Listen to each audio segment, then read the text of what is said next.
Hey everybody, tonight's topic, money, specifically the mighty US dollar. We're diving into how the US dollar became the world's biggest, baddest bill. It's a fascinating journey. Think of global trade like a giant flea market, but on a massive scale.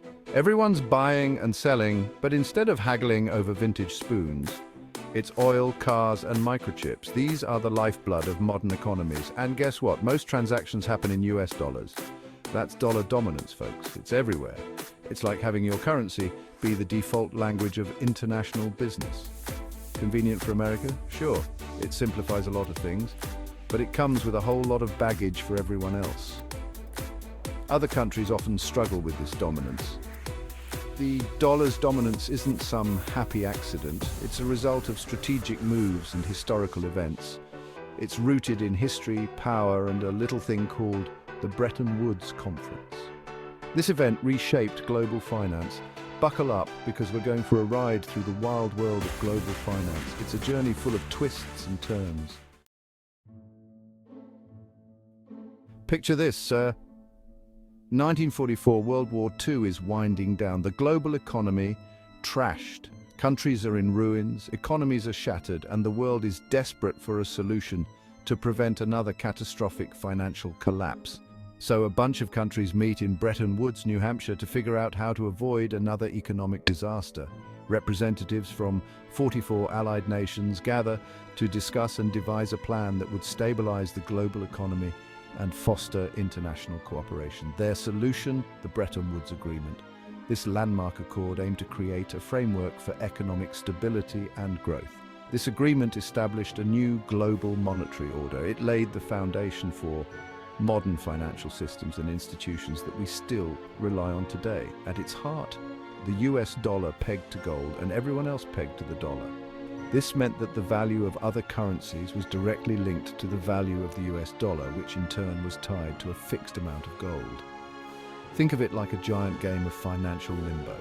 Countries had to adjust their economic policies to align with the value of the dollar. The dollar set the bar and everyone else had to contort themselves to fit.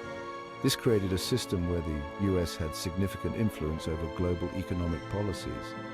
This system had huge implications. It facilitated international trade and investment, leading to unprecedented economic growth and development. It made the US dollar the world's reserve currency, the one everyone wanted to hold. This gave the US a unique position of power and responsibility in the global economy. But like a bad roommate, this arrangement came with strings attached, and not everyone was thrilled about it. Some countries felt constrained by the system, leading to tensions and disagreements that would eventually challenge the stability of the Bretton Woods framework. The Bretton Woods system, established in 1944, gave the US immense economic and political clout. This agreement essentially made the US dollar the world's primary reserve currency, linking it to gold and making it the backbone of global trade. Since everyone needed dollars to trade internationally, America could run huge trade deficits without breaking a sweat. This unique position allowed the US to import more than it exported, fueling its economy. It's like having an unlimited credit card with no immediate consequences. The US could spend freely, borrowing from other nations who had no choice but to hold on to dollars. You can buy whatever you want, whenever you want, and everyone else has to accept it. Sounds fun, right? This consumer power led to a culture of excess and luxury, often envied by other nations. But here's the kicker. This system also gave the US significant influence over international institutions like the International Monetary Fund and the World Bank. These organizations play crucial roles in global economic stability and development. America's veto power within these organizations ensured its interests were prioritized, often at the expense of developing nations. This meant that policies and decisions often favored the US and its allies. This power dynamic created a system where the rich got richer and the poor, they struggled to catch up, facing barriers to growth and development. Well, let's just say the gap between the haves and the have-nots kept growing wider. Economic inequality became a persistent issue, sparking protests and calls for reform across the globe. The US dollar's dominance has been a boon for American corporations and elites. They enjoy cheaper imports, easier access to global markets, and the ability to borrow money at lower rates. Think of it like being a VIP at a casino. You get the best tables, the fanciest drinks, and everyone knows your name. Everyone else, they're stuck playing penny slots with watered-down cocktails. But this system has a dark side. It allows the US to export its economic problems to the rest of the world, often destabilizing developing economies in the process. Sanctions. Sting. Poor countries feel the pinch. One of the most controversial aspects of US dollar dominance is the weaponization of the dollar through sanctions.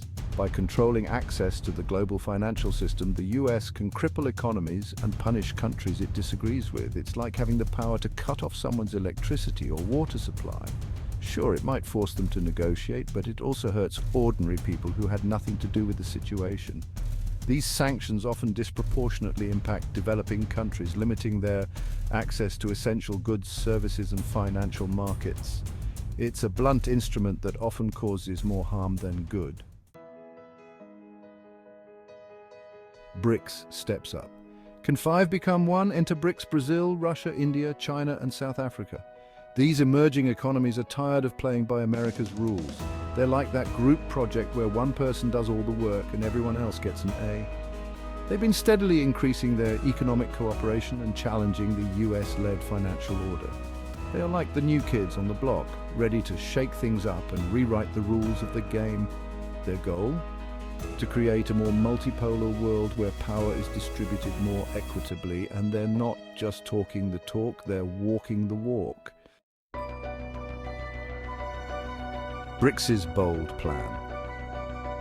BRICS is proposing a new international financial system that reduces reliance on the US dollar. This includes creating a new reserve currency backed by a basket of currencies and commodities. Imagine a world where you could pay for your morning coffee with a mix of euros, yuan, rupees, and maybe a sprinkle of gold. That's the kind of future BRICS is envisioning. They're also establishing their own development bank, the New Development Bank, to finance infrastructure and sustainable development projects in developing countries. It's like a rival to the World Bank, but with a focus on fairness and cooperation. A better future? BRICS's potential impact. The rise of BRICS and its challenge to the US dollar's dominance could have profound implications for the global economy. A more multipolar world could lead to greater stability, reduce the impact of US economic policies on developing countries, and give emerging economies a bigger say in shaping the global financial system. Of course, there are challenges ahead. BRICS members have their own internal differences and face significant political and economic obstacles. But one thing's for sure, the era of unchallenged US dollar dominance may be coming to an end.